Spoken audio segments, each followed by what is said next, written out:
ప్రశ్నించే విద్యార్థి యువజన సంఘాల నేతలపై కూటమి ప్రభుత్వం రౌడీ షీట్ తెరవడాన్ని నిరసిస్తూ ఏలూరులో యువజన విద్యార్థి సంఘాల ఐక్య కార్యాచరణ సమితి ఆధ్వర్యంలో నిరసన చేపట్టారు.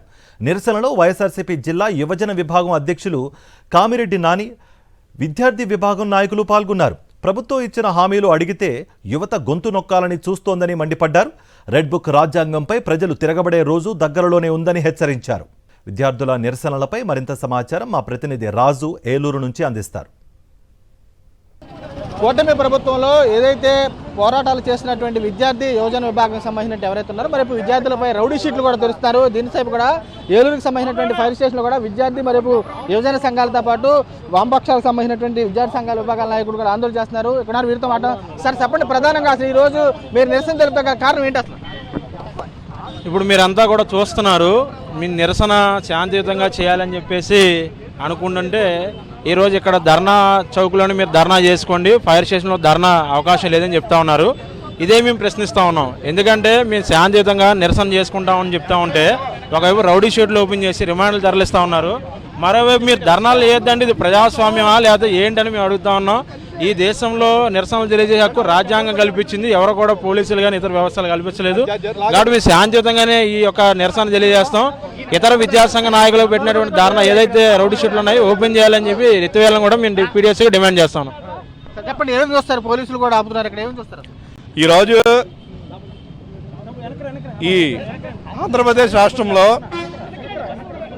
కూటమి మేనిఫెస్టోలో మాకిచ్చిన హామీలు నెరవేర్చండి అని అడిగిన పాపానికి విద్యార్థుల మీద, యువకుల మీద రౌడీ షీట్లు, పీడీ యాక్ట్లు, అక్రమ కేసులు పెట్టడానికి నిరసనగా ఈరోజు ప్రజా సంఘాలు ఇచ్చిన పిలుపు మేరకు ఏఐవైఎఫ్ మరియు పీడీఎస్యు, ఏఎస్ఎఫ్ వాళ్ళు ఇచ్చిన పిలుపు మేరకు ఈరోజు ఇక్కడ ఏలూరులో నిరసన కార్యక్రమం నిర్వహించడం జరుగుతుంది.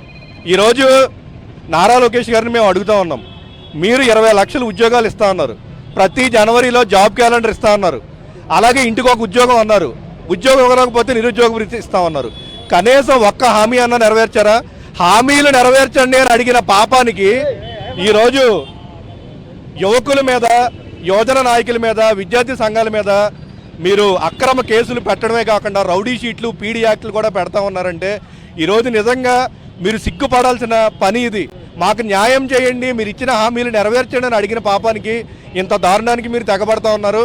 ఈరోజు వైజాగ్లో ఎవరైతే యువకుల మీద, విద్యార్థి సంఘ నేతల మీద పెట్టిన అక్రమ కేసులు మేము తీవ్రంగా ఖండిస్తూ ఉన్నాం. రాబోయే రోజుల్లో కనుక ఇలాంటి చర్యలకు దిగితే కనుక మేము ఇంకా తీవ్రంగా మీకు ప్రతిఘటిస్తామని మీ అందరికీ కూడా నేను తెలియజేస్తా ఉన్నాను. చెప్పండి, మీరు విద్యార్థి విభాగం ఏం చూస్తారు? ఇలాంటి విద్యార్థుల మీదే రౌడీ షీట్లు పెడతారు, ఏం చూస్తారు? ఈ చర్యని చాలా వరకు ఖండిస్తున్నామండి. ఎందుకంటే రేమో ప్రజాస్వామ్యంలో ప్రశ్నించే హక్కు ప్రతి ఒక్కరికి కూడా ఉంటుంది, కానీ ప్రశ్నించే హక్కుని కూటమి ప్రభుత్వం ధ్వంసం చేస్తుంది. ప్రశ్నించకండి, ఎవరైతే ప్రశ్నించారో ఆ ప్రశ్నించే వాళ్ళు ప్రతి ఒక్కరి మీద పీడీ యాక్ట్ అని చెప్పి రౌడీ షీట్ అని తెరవడం జరుగుతుంది. ప్రజాస్వామ్యం మనకి ఇచ్చిన హక్కు ఏంటంటే ప్రతి ఒక్కరిని ప్రశ్నించే హక్కు మనకుంది.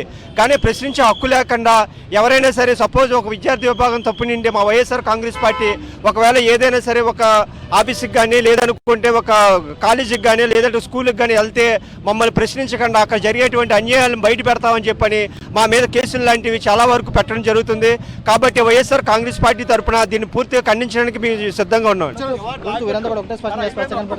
విద్యార్థి యువజన విభాగాలపై అయితే తామంతా ఒకటే స్పష్టం చేస్తున్నాము, ఎవరైతే విశాఖపట్నంలో ఎవరైతే విద్యార్థులపైన, యువజన విభాగ నాయకులపైన పెట్టినటువంటి అక్రమ కేసులు కూడా ఎత్తివేయాలి, రౌడీ షీట్లు కూడా తీసివేయాలని చెప్పి వీరు కూడా డిమాండ్ చేస్తారు. లేకుంటే కూటమి ప్రభుత్వానికి పాడి కట్టే రోజు దగ్గరలో ఉంటుందని చెప్పి వారు కూడా హెచ్చరికలు పరచుకోవడానికి కనబడుతుంది.